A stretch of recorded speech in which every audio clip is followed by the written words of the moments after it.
Today is April 15th, 2011, and I'm Karen Perrone. I'm interviewing Nancy Fleck, who is at the State University of Michigan. Michigan State University. I'm sorry, I do that wrong every time. And she's a former IUG chair, so welcome, Nancy. Thank you, Karen. Can you tell us what you do at Michigan State? I am the Associate Director for Technical Services and Systems at this point. At this point, At okay. this point. I've had several jobs over the years, starting with systems and have moved up to head of tech services. Then I took over tech services and systems and digital multimedia material. Wow. I had a colleague leave and I assumed all of his work, and then finally we siphoned off a little bit of it. So I'm down to technical services and systems. Well, that's great. Yes. And Michigan State has a long history with Innovative. I believe we were the 13th customer for Innovative way back when. I think we went live first off with Serials or Acquisitions back in 1983. And were you there at the time? Or? No. No, well before my time. Okay. I moved to Michigan State in 1996, as a matter of fact, so I'm coming up on my 15th year. So how did you get involved with the IUG? Well, Michigan State, being an old customer, we have a long, good relationship with Innovative overall. My colleague, Colleen Heislip, was one of the people, maybe the first person, who suggested to Jerry and Steve Silverstein and whoever, that way back when it would be kind of nice to get people together that were using Innovative and just talk and share ideas. So she tells the story that they started meeting at ALAs in hotel rooms, and that Jerry and Sandy and Betsy would go out and get beer and wine and bring it back into the hotel, and they'd sit on the floor and talk, anybody who wanted to come. So they kind of view that as the precursor for the formal Innovative Users Group. So I don't know, it just seemed kind of natural in one respect. So we came up with the integrated system, all the modules, in 1998, and we were beta testing. Actually, we were the ones that insisted we not have a Telnet version of circulation, so they developed Millennium Circulation. That was already kind of on the table, but we were alpha testing it. And then it was the same thing with Millennium Serials, and I don't know, it just kind of grew and grew. And finally, I was taking loader training here in Emeryville, and that's when I met Jennifer Cornfeld. And we got chatting over coffee and tea one day while we were there, and she said, well, what do you do? And I told her, and she said, well, you're tenure track, aren't you? And I said, yes. And she said, well, then you need service. Why don't you, be on the program planning committee? And I said, oh, well, okay. So I was on the program planning committee with her, and then the next year, I believe, was Ann Myers. And she asked if I would stay on as kind of a transition person. So I was on the program planning committee for 2 years. And then after that, I ran once or twice for things and didn't get it, and then decided to run for IUG chair. And I don't know how on earth, but I won. By a small margin, I understand, but I won. So I was thrilled, actually. Great. So that was your only, you went directly into the vice chair, and vice chair. Oh, yes. Would you recommend that for anybody? It worked. It worked fine. And because of all the past chairs that were there to help, I had a really good team, but I knew nothing about the steering committee. I had never worked on enhancements, none of that stuff. So it was a steep learning curve, I have to say.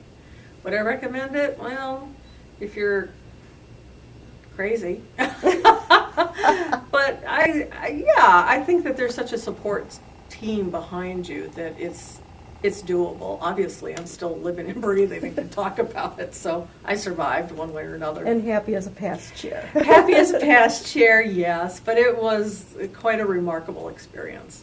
Yeah, I loved it. So speaking of remarkable experiences, what would be your most memorable conference and why? Oh boy, there were lots of them. It's just a feeling of family when you come to this conference. I was figuring out on my fingers last night, I guess this is my 13th conference. Probably the most memorable was the year that I was the chair, obviously. It just took it to a whole new level for one thing. But also working as chair and incoming chair with the innovative staff and getting to know them so much better. It was just an overall wonderful experience working with Pia and her staff, and yeah. So probably the year that I was chair. Okay. Washington, And D.C. Washington, okay. Yes. How do you feel the users group works with the company? Well, I will say that there seemed at some point to be some tension between the users group and the innovative team, particularly the year that my predecessor, Corey Seaman, and I decided that it was really too expensive to come back to San Francisco. So we looked at Southern California, and I will say Innovative was not happy with that at all. Mm-hmm. So the next year when I was chair, worked real hard to kind of get us back on an even keel again.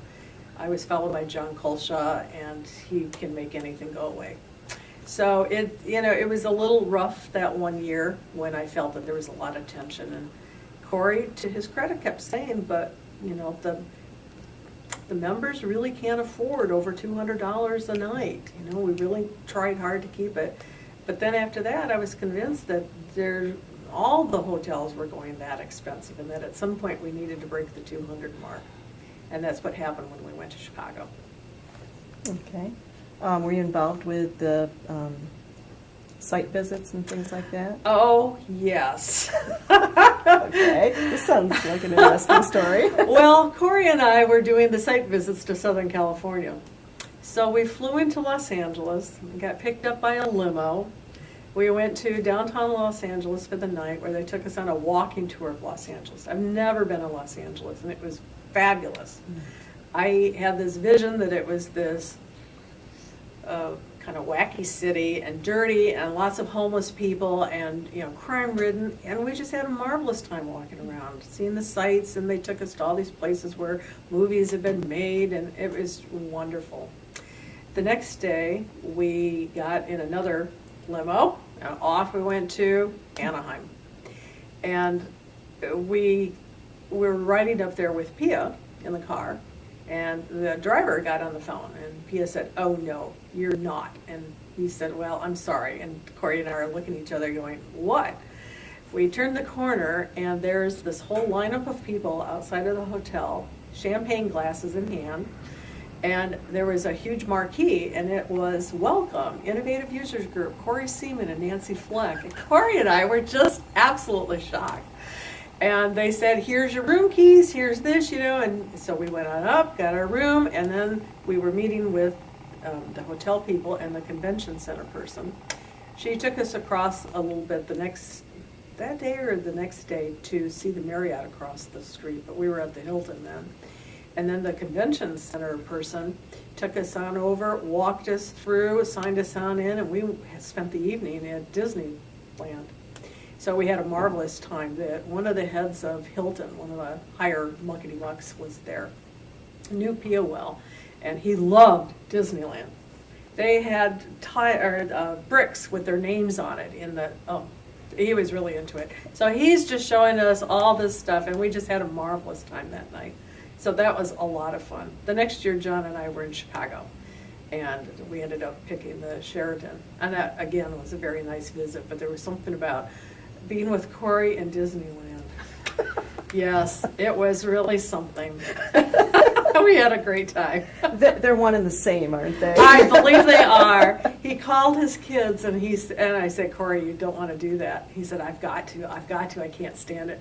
He called his kids, and he said, "Guess where I am? I'm at Disneyland." Dead silence, and they hung up on him. I believe they did. So that Christmas then, he said, I talked to my wife and said, "We just have to do it." So they surprised the kids by giving them tickets for Disney World. So the four of them went, I think in later January, they went to Disney World. Oh, so he made up for it, but it was pretty funny. How do you feel the users group works with Innovative as far as planning for the conference? Oh boy, we couldn't have done it without them. I mean, there's so many things that they do that is just beyond our scope, I think. It starts, in my mind, with PR and some of the wonderful artwork that they've done for us. It's just been extraordinary. Every time I see what Dean has done to create some of those logos, it's just fabulous. Then, of course, I was chair when Gene Armstrong was still there. And, you know, you go to dinner with Gene Armstrong, Gene Shimshak, and Betsy Graham. So you have these weekly conference calls with them. You go out for dinner with them, and it really does become a team. And I have to say, you know, to their credit, they get new people every year. So they have to break in the new crew coming in. But they've done it so often, and they will say in return that we're really great people to work with, and they're always impressed with the professionalism and the seriousness that the chairs take to make this work. So from that to, you know, Gene Armstrong planning the parties to everything, and now of course they've got Ellen probably taking that on. But yeah, I think it's a good partnership. It's nice that they let us do our thing, and yet they say we need to have so many spaces for our stuff, and so we work that out, and it does seem to be a real joint effort on both parts. They're wonderful people to work with. I've been very pleased. Let's see here. Why do you think the IUG has thrived through the years? I would have to say, I think it starts with the company. Now, that may sound odd, but I think the people at the company are so welcoming and friendly that everybody enjoys coming to the conferences, and it does begin to feel like a family after a while. When I first was at Michigan State, we were on notice, and I went to Nuggum. And I have to say, I felt like a fish out of water there. I thought I knew people, but they had their own little cliques, and off they went, and they were not welcoming in the least. Nobody went out of their way to do anything. I don't remember that they had an opening ceremony like we did to bring everybody together. It was just awful. So when I moved, and we've morphed over into Innovative, coming to the first conference was just shocking. Seems to me it was Fred who was chair at the time, and I'm sitting there in the audience thinking, well, this is really different. I like this. You know, he was funny, he was engaging, everybody was laughing, and you could just tell that people liked coming to the conference. And then you started meeting with some of the Innovative folks, and they were just, well, hi, I haven't seen you in a while. And it was just wonderful. It was a totally different feeling. So I think that not only is the conference welcoming, but we go out of our way with the enhancements, and we're always trying to come up with other things that can help the people that are running it. And I think it's gone a long way to keep everybody very engaged and active in this. They want to participate. That's the key, and that's what's really different. So even my husband, who's been traveling with me to some of these, he knows the people now. He'll say, well, hi, how are you doing? And he was sitting with some friends yesterday, and she said, well, who's that? He's going, oh, well, that's Neil Block, and oh, that's so-and-so. Even he knows all these people. So it's just a family situation. And I realize now that I've been coming now for 13 years, and I will be really sad the day that I don't come to the next IUG. Okay, so you've been coming for 13 years, and the first one you said was when Fred was chair? It was Fred Gertler? Oakland? Yeah, Oakland? Oakland, I think. Have you seen changes? I mean, you've looked at it now as both a user and as a chairperson. Have you seen changes in the conference over Subtle the years? changes. Subtle. Gene Shimshak is always saying we have to keep things fresh. So he was always trying to push and to introduce some different things. And maybe it's the opening ceremony where Jerry doesn't talk as much, but they've got a raffle now, and just some give and take to kind of keep it different. Of course, we got a lot bigger, and then we went a little smaller again. So there have been some changes because of that, obviously. I think we've gotten very professional. Not that I didn't notice it at the beginning, but certainly having Pia and her staff on board helped. And I think hiring Kipu to help with the website, which was always a hard thing when I was chair. that just took us to a whole new level that I think really did make us much more professional, but we haven't lost the fun attitude, the funness that I think are kind of noted for. Well, we haven't seen any kazoos in a while, though. I never saw kazoos. That was before my time. I hear about kazoos, but somebody's not sharing. Maybe for the 20th next year, Maybe. Somebody ought to resurrect the kazoos. I never saw them, so I would love to see what this is all about. And also Davy Crockett singing that in Nashville.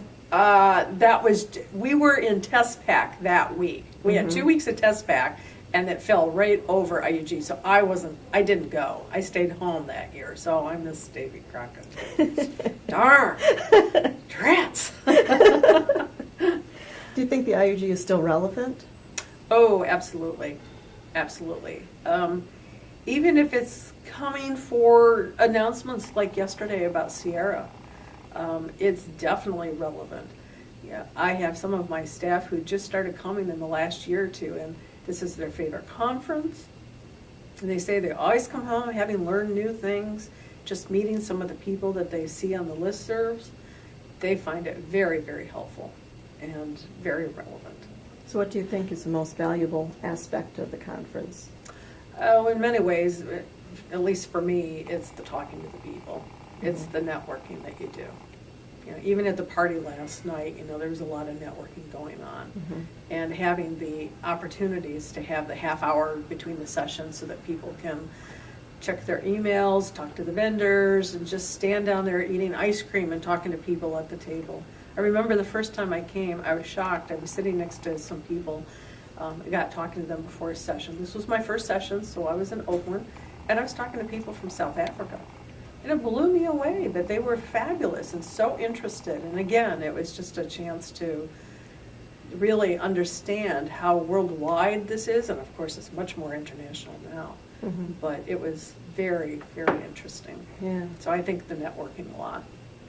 And if there's one thing that you could change to make this whole thing work better, what would it be? Well, you'd always wish the cost would go down so more people could come. I think that's a given, particularly in this economy at this point. I don't know. We haven't had to cap it. We were talking at one point that we were getting close to having to cap it. In fact, I was the chair that made the decision not to do the sit-down lunch anymore.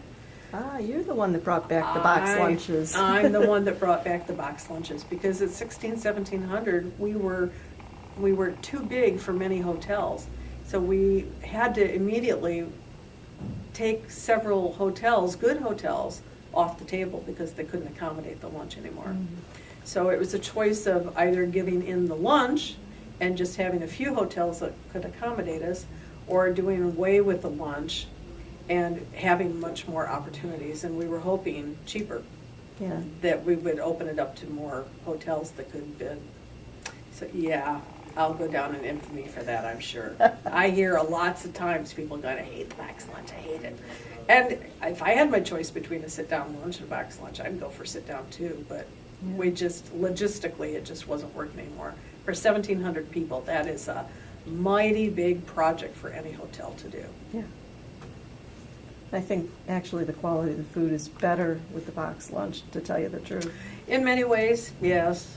I know that there's people, I get a lot of grief for people about it, but they just don't understand just how hard it was to look at hotels. Yeah. Many of them would just write back immediately, sorry, we can't accommodate that. That was the no-brainer for them. They just wouldn't even reply to us. So is there, kind of sum things up, is there anything else that you'd like to talk about that we haven't mentioned? Or any other memories that you can think of, steering committee related or? Oh, well, there was that dinner in Washington, D.C. Uh-oh. I don't know if we should put this on tape. I was chair, and we were in Washington, D.C., and Pia got a restaurant for us to go to, and it was all the steering committee. And we just somehow let loose. I don't quite know what it was about that night. It was one of those charm nights, and I will use the word charmed. It will sound funny, but there were probably 9 bottles of wine that night. And we walked back to my suite. We had Pia bring in desserts, so there was desserts and coffee. People stopped and got their husbands on the way, got more wine, and they were partying till probably 1 or 2 in the morning. But it brought us all so much closer. I had people say to me afterwards, boy, I needed something like that. Personally, I needed something like that. And we just became a very strong steering committee after that. I have no idea what the feeling is among steering committees after that, but that particular one was very special. That's great. And it was all because of a dinner and a lot of, Bonding. bonding. It was definitely bonding. And, at the time I just sat there at one end of the table. John Kulshaw was at the other end. And I just kind of kept looking at this, and it was just phenomenal. Laughing and teasing other tables of oh yes, we had the whole restaurant going. We were on the 2nd floor, and oh my goodness. I didn't see the bill. I don't remember what the bill was if I saw it. But in some regards, it didn't make any difference. It was just really special. So even now, if you talk to some of the people, I saw a couple of them at the reception last night, and we were still talking about that dinner. So it was very special, and it was fun. It's a great group of people. I guess maybe if there was one thing that I could change, it would be in some way to try to get more people involved with steering and enhancement. I know that there's a ton of people that do enhancements, but there's a lot of people out there that would really do very well in a lot of this stuff, and there may not be as many opportunities to get them involved, but boy, it's a lot of fun when you can do that. Yeah.